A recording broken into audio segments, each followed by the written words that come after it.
అడుగు అడుగున ధనదాహం అధికారంపై అధిక మోహం వ్యసనాలపై తగని వ్యామోహం అడుగు అడుగున ధనదాహం అధికారంపై అధిక మోహం వ్యసనాలపై తగని వ్యామోహం ఆధునిక సమాజమేవో ఆటవిక సమూహం స్వార్థపరుల సందోహంలో ధర్మం ఉనికేవో సందేహం మనసున్న మనిషికి ప్రతి నిమిషం ఎదురయ్యేను ఓ పద్మవ్యూహం పద్మవ్యూహం పద్మవ్యూహం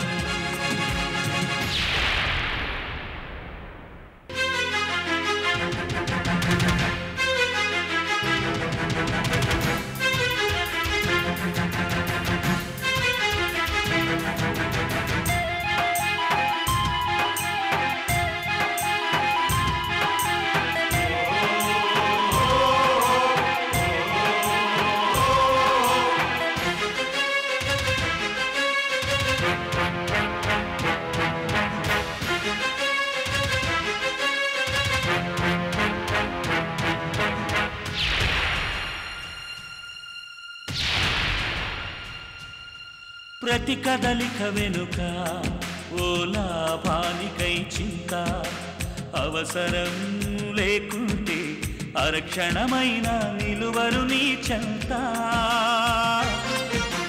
ప్రతి కదలిక వెనుక ఓ లాభానికై చింత అవసరం లేకుంటే అరక్షణమైన నిలువరు నీ చెంత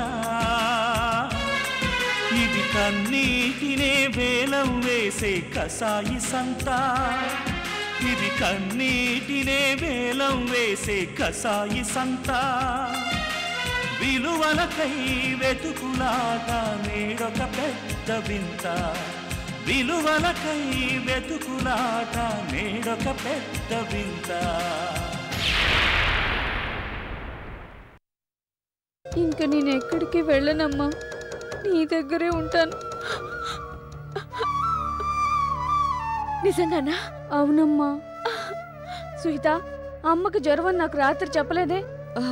అది కాదు మిత్ర, నువ్వు వచ్చేసరికి బాగా లేట్ అయిపోయింది. ఆ టైంలో డిస్టర్బ్ చేయడం ఎందుకని చెప్పలేదు. ఇందులో డిస్టర్బెన్స్ ఏముంది సుహిత? అమ్మ ఆరోగ్యానికి సంబంధించిన విషయం కదా, నన్ను రాత్రి లేపి చెప్పుండాల్సింది.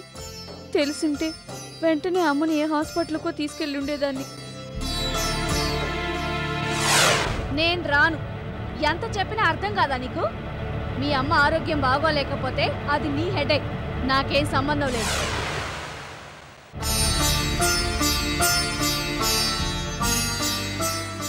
అమ్మా నీకేం పర్వాలేదమ్మా, నువ్వు తొందరలోనే కోలుకుంటావు, మళ్ళీ ఆరోగ్యంగా తిరుగుతావు. నీ ఆరోగ్యం కోసం ఆనందం కోసం నన్నేం చేయమన్నా చేస్తానమ్మా. అవసరమైతే ఉద్యోగం కూడా మానేసి నీతోనే ఉంటానమ్మా. మిత్ర. అమ్మా మేడం, మిత్ర ఆ మాట ఇచ్చిందంటే మీరిక మందులు కూడా వాడే అవసరం లేదు. మీ ఆరోగ్యానికి ఏం డోకా లేదు, వెంటనే కోలుకుంటారు. బాగా చెప్పారమ్మా. ఎంతైనా పేగు బంధం ఎక్కడికి పోద్ది. అందుకే గౌరమ్మకు బాగోలేదని తెలియగానే మిత్రమ్మ పరిగెట్టుకుంటూ వచ్చేసింది. నిజమే పెంచలమ్మా, మిత్ర వచ్చింది కాబట్టి సరిపోయింది, లేకపోతే పరిస్థితి ఎలా ఉండేదో.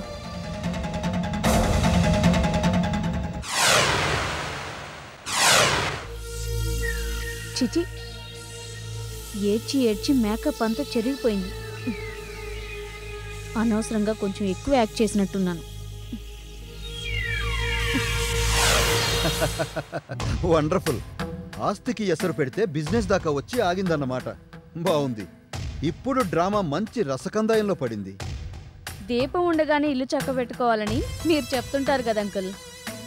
ఎలాగూ అవకాశం వచ్చింది కదా అని నేను అమ్మ మీద ప్రేమ చూపించాలి అంటే బిజినెస్ నాకు ఇవ్వాలని లింకు పెట్టి పట్టు బిగించాను. అలా సుహితని కార్నర్ చేశాను. ఏమీ చేయలేక చివరికి నాకు బిజినెస్ ఇవ్వడానికి ఒప్పేసుకుంది. Very good. కరెక్ట్ టైం చూసి బిజినెస్ హ్యాండ్ ఓవర్ చేసుకోవడానికి స్పాట్ పెట్టావన్నమాట. సో అతి త్వరలో Mitra in, Suhita out. Back to the pavilion అని కుంటిది మళ్ళీ ఇంటి దగ్గర కూర్చుని కథలు రాసుకుంటూ పాఠకుల్ని హింసిస్తుందన్నమాట. అంతే కదా అంకుల్. ఇక నుంచి మీ డాడీ బిజినెస్ కి హోల్ అండ్ సోల్ ఇన్ఛార్జ్ నువ్వే. ఎలాగైనా ఆ సీట్లోంచి సుహితని లేపేయాలనుకున్నావు, లేపేశావు. ఎనీహౌ, అనుకున్నది సాధించినందుకు my hearty congratulations. Thank you uncle. మరి అండర్స్టాండింగ్ ప్రకారం నువ్వు మీ అమ్మ దగ్గరికి వెళ్ళావా? వెళ్ళాను. రెస్పాన్స్ ఎలా ఉంది? Super uncle. అమ్మ అని పిలుస్తూ నేను ఎంటర్ అవ్వగానే ఫ్లాట్ అయిపోయింది. దాంతో మరింత రెచ్చిపోయి నటించేశాను. That's good. అసలు జీవితం అంటేనే నటన. అందులో నువ్వు జీవించేవన్నమాట. ఇంకా నీకు తిరుగులేదు. నీ ప్రేమకి మురిసిపోయి మీ అమ్మ మొత్తం ఆస్తి నీకు రాసిచ్చేస్తుంది. కాకపోతే ఆవిడ పక్కన కూర్చొని నటించాలంటేనే మై గాడ్ గ్రేట్ హెల్ప్.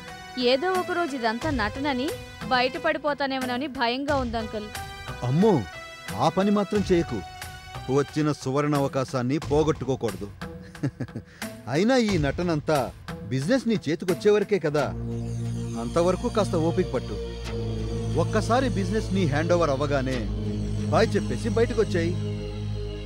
ఆ షాకుకి మీ అమ్మ గుండె ఆగిపోతే వెల్ అండ్ గుడ్.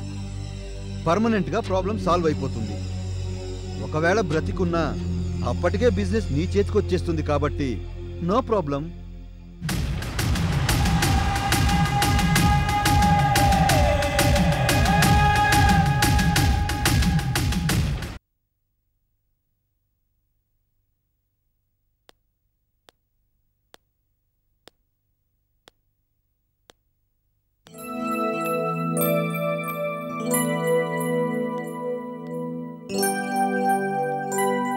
గౌరీ, అమ్మా వద్దమ్మా, వద్దు, లేవద్దు. ఇప్పుడు ఎలా ఉందమ్మా? జ్వరం తగ్గిందా? కొంచెం ఉందమ్మా. నాకు ఫోన్ చేస్తే నేను వచ్చేదాన్ని కదమ్మా.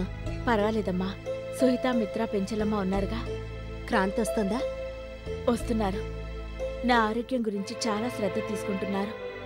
హరికృష్ణ పోయిన బాధలో ఉండి కూడా వచ్చి నన్ను చూసి వెళ్తున్నారు. కొందరంతే గౌరీ, మంచితనంతోనే పుడతారు. అదే వాళ్ళ ఆస్తి. వాళ్ళకేవైనా కూడా పట్టించుకోరు. ఎదుటి వాళ్ళ బాగు గురించే ఆలోచిస్తారు.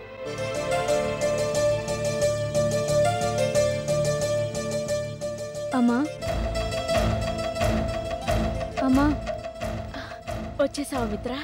అవునమ్మా, ఆఫీస్లో చాలా పనుంది. కానీ నువ్వు గుర్తొచ్చావు. ఇక నాకు పని చేయాలనిపించలేదు. వెంటనే వచ్చేసాను. అదేంటమ్మా ఇలా కూర్చొనే ఉన్నావు? కనీసం వెనకైనా అనుకో.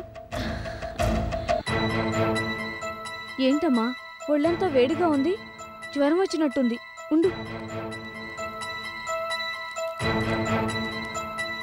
ఇదిగో ఈ టాబ్లెట్ వేసుకో.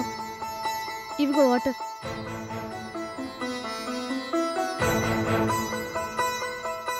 అమ్మా, పాలు తాగావా? లేదు మిత్ర, నోరంతా చేదుగా ఉంది. ఏమీ తాగాలనిపించడం లేదు. జ్వరం వస్తే అలాగే ఉంటుందమ్మా. అలాగని నువ్వు పాలు తాగటం మానేస్తే ఎలా చెప్పు? ఇప్పటికే నువ్వు చాలా నీరసంగా ఉన్నావు. ఇలా అయితే జ్వరం తగ్గినా మంచం మీద నుంచి లేచి తిరగటానికి చాలా రోజులు పడుతుంది. డైట్ తీసుకోకపోతే మందులు కూడా పనిచేయవని డాక్టర్ గారు చెప్పారు కదా. ఇలా చేస్తే ఎలా చెప్పు?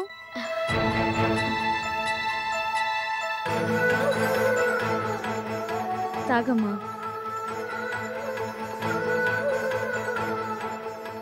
యాపిల్స్ కూడా తెచ్చానమ్మా. ఫ్రిడ్జ్లో పెట్టేసి ఉంచాను. నేను టైంకి లేకపోయినా నీకు ఇవ్వమని పెంచలమ్మకి చెప్పాను. నువ్వు మాత్రం వద్దనకుండా తినాలి. నువ్వు సరిగ్గా తినకపోతే నీరసం వస్తుంది. తింటావు కదా? నువ్వు చెప్పావు కదా మిత్ర, తప్పకుండా తింటాను. ఓకే, నువ్వు మాట్లాడుతూ ఉండు. ఈలోగా నేను ఫ్రెష్ అప్ అయి వస్తాను.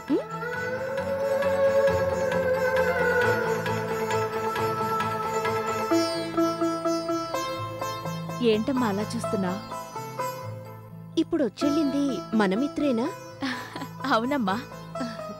మిత్రలో ఇంత మార్పు వచ్చిందంటే నమ్మలేకపోతున్నానమ్మా. నేను చూసింది కలో నిజమో అర్థం కావడం లేదు. నిజమేనమ్మా, మిత్రలో చాలా మార్పు వచ్చింది.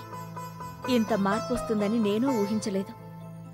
ఇంతకాలం నన్ను ద్వేషిస్తోంది, అసహించుకుంటోంది అనుకున్నానే కాని మిత్ర మనసులో కన్న తల్లిగా నా స్థానం ఇంకా అలాగే ఉందని నన్ను మిత్ర ఇంతగా ప్రేమిస్తోందని నాకు ఇప్పుడే తెలిసిందమ్మా. ఎంతైనా రక్త సంబంధం, అభిమానాలు, ఆప్యాయతలు ఎక్కడికి పోతాయి గౌరీ? ఆ పొగరు, మొండితనం తగ్గి వినయంగా మాట్లాడుతూ పనులు చేస్తూ ఉంటే ముచ్చటేసింది. ఇంక మిత్ర గాడిలో పడినట్టే. ఇంతకాలం ఈ పొగరుబోతు పిల్ల భవిష్యత్తు ఏమవుతుందా అని భయపడేదాన్ని. ఇప్పుడా భయం లేదు. అవునమ్మా, నేను అదే అనుకుంటున్నాను. పోనీలే గౌరీ, ఇన్నాళ్ళు మిత్ర విషయంలో నువ్వు అనుభవించిన నరకానికి ఇప్పుడు కొంచెం మనశ్శాంతిగా ఉండొచ్చు. అవునమ్మా.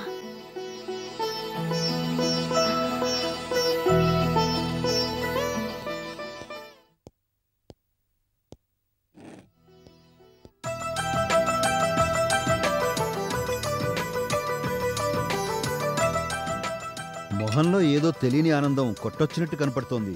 ఏంటి విశేషం? గౌరీ ఇంటికి వెళ్ళొచ్చానండి. అందులో కొత్తే ఉంది.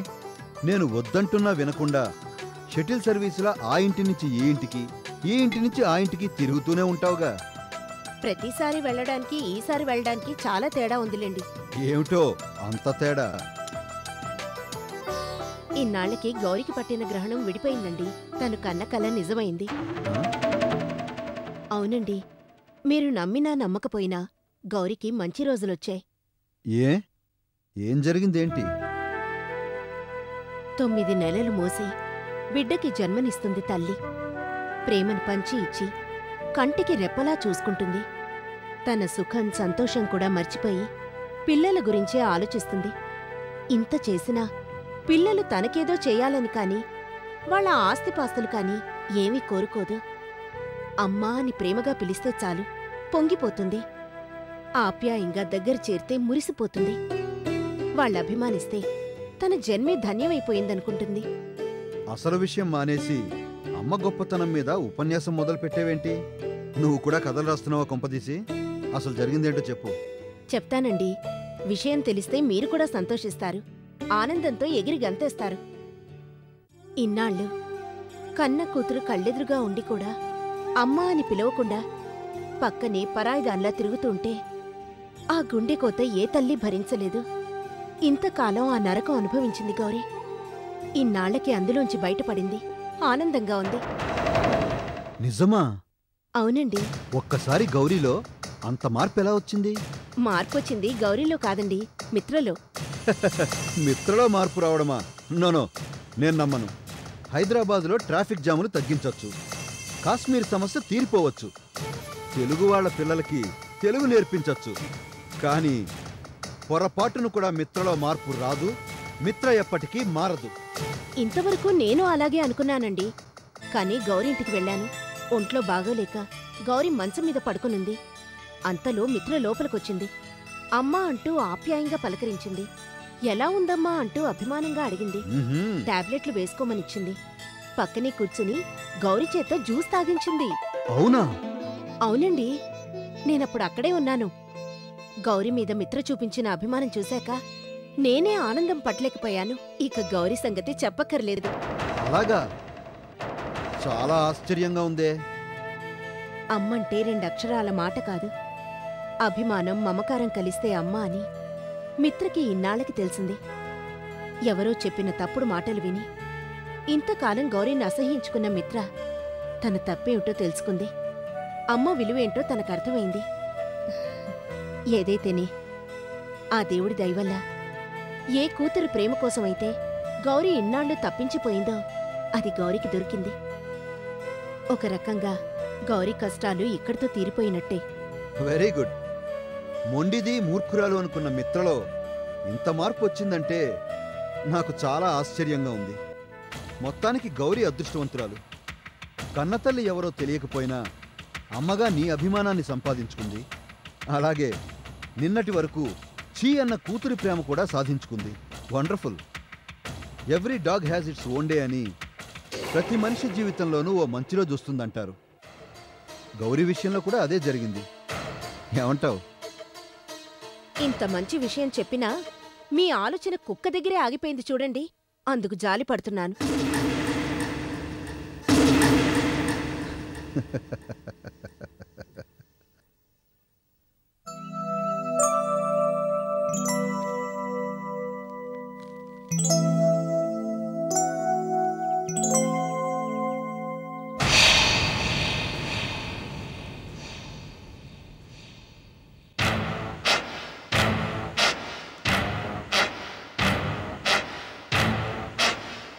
అమ్మా నువ్విక్కడున్నావా?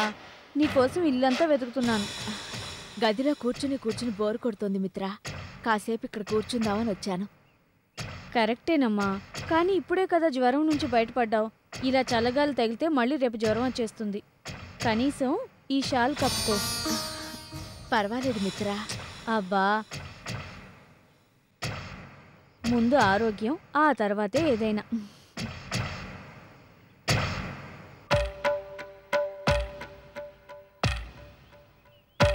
నా ఆరోగ్యం గురించి నీకెంత శ్రద్ధ అమ్మా. అయినా ఇప్పుడు నువ్వున్నావుగా, నాకింకేం భయం లేదు. ఆఫీస్ నుంచి ఇప్పుడే కదమ్మా వచ్చావు. ఈ పనులన్నీ నీకెందుకు మిత్రా? ఇది పెద్ద పనేం కాదులేమ్మా. అయినా నేను నీకోసమే వచ్చాను. తొందరగా రావటానికి వీలుగా ఆఫీస్లో నా షెడ్యూల్ అంతా మార్చేసుకున్నాను. తినమ్మా.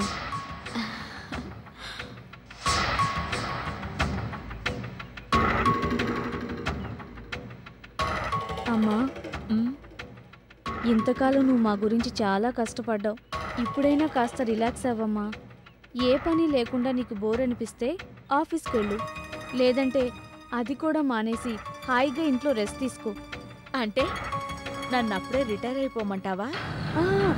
అలాగని నేనెందుకంటానమ్మా. జాబ్లో అయితే రెస్పాన్సిబిలిటీస్, టెన్షన్స్ ఇవన్నీ ఉంటాయి. దానివల్లే సగం ఆరోగ్యం దెబ్బతింటుంది. అలాగని ఏ యావిగేషన్ లేకుండా ఉండొద్దు. చక్కగా నీ మనసుకు నచ్చిన సోషల్ సర్వీస్ చేసుకో. అందులోనే నీకు సంతృప్తి, ఆనందం ఉన్నాయి కదమ్మా. నిజమేనమ్మా, నా మనసులో ఉన్నది చదివినట్టుగా చెప్పావు. అందుకేనమ్మా, మనకి బిజినెస్ ఎలాగో ఉంది, చూసుకుంటాం. ఇక మనకున్న ఆస్తులు, ఫిక్స్డ్ అసెట్స్, షేర్స్, ఇన్వెస్ట్మెంట్స్, ఈ ఫైనాన్షియల్ ట్రాన్సాక్షన్స్ అన్నీ నేనే పర్సనల్గా చూసుకుంటాను. అలాగే మనకున్న అసెట్స్ని ఎలా డెవలప్ చేయాలి, ఆస్తిని కంబైన్డ్ ప్రాపర్టీగా ఉంచితే బెటరా, లేదంటే ఎవరిది వారికి పంచిస్తే బెటరా. ఆస్తి పంచివ్వటమా?